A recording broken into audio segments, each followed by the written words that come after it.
Good evening. Thanks for joining us tonight. Tonight, Minnesota is suing the gun maker Glock. Attorney General Keith Ellison accuses the company of knowingly making and selling handguns that can easily be converted into illegal machine guns. Ellison says this lawsuit is about protecting innocent communities from growing machine gun fire. We've been following the Glock situation for nearly 2 years after the Twin Cities saw a sharp rise in automatic gunfire. Chris Rapsky even spoke with the man who invented the Glock switch, the device that transforms guns into fully automatic weapons. And Chris is here with more on this lawsuit. Chris, this is a first for Minnesota, so is there any precedent? There is. The lawsuit is similar to one filed by Chicago earlier this year, and it essentially accuses Glock of inaction, neglecting to change its unique gun design that allows illegal aftermarket full auto switches to be quickly and easily installed by criminals.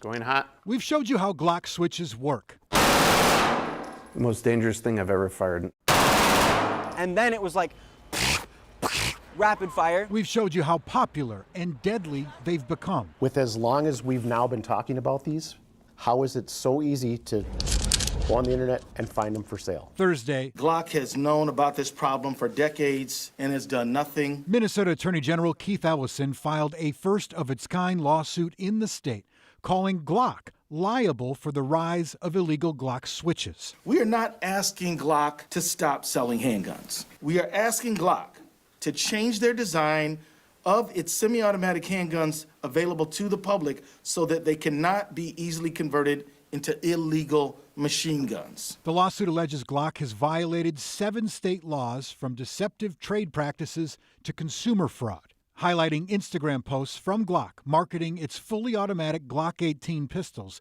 using the hashtag #gunporn without disclosing they are illegal to the general public. Preachers will do more funerals. Families will grieve more children.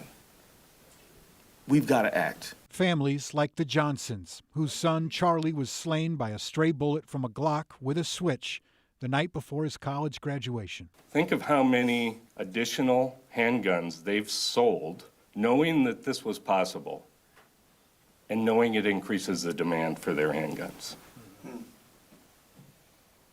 Shame on them. Minneapolis Police Chief Brian O'Hara spoke as well, saying Glock's design makes them unique to the auto fire problem. He says 126 of the 133 auto-equipped pistols they've taken off the streets were Glocks. This is not a political issue. This should not be a partisan issue. This is a violent crime issue. This is an officer safety issue, and it is urgent. The lawsuit makes another huge claim, and it comes from a man that we first interviewed in February named Jorge Leon. He is the inventor of the Glock switch in the 1980s, intended for military and police use back then. Leon claims that he witnessed the founder of Glock, Gaston Glock, insert an autoseer, a switch, into his new, at the time, Glock 17 pistol and fire full auto rounds during a demonstration back in 1988. If true, it would prove that Glock knew the vulnerability of the semi-automatic guns to become machine guns. We reached out to Glock for reaction for a third time now. We have not heard back. But the NSSF is the Firearm Industry Trade Association, and the senior vice president for that organization said in a statement tonight, quote, "This," meaning the lawsuits, "is clearly an abuse of the courts to attempt to circumvent the Protection of Lawful Commerce in Arms Act."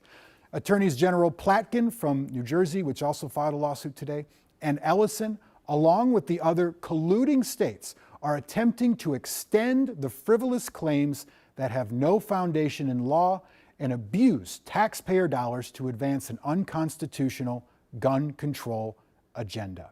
End quote. Sorry about the quote there, but that was a direct quote from that organization today.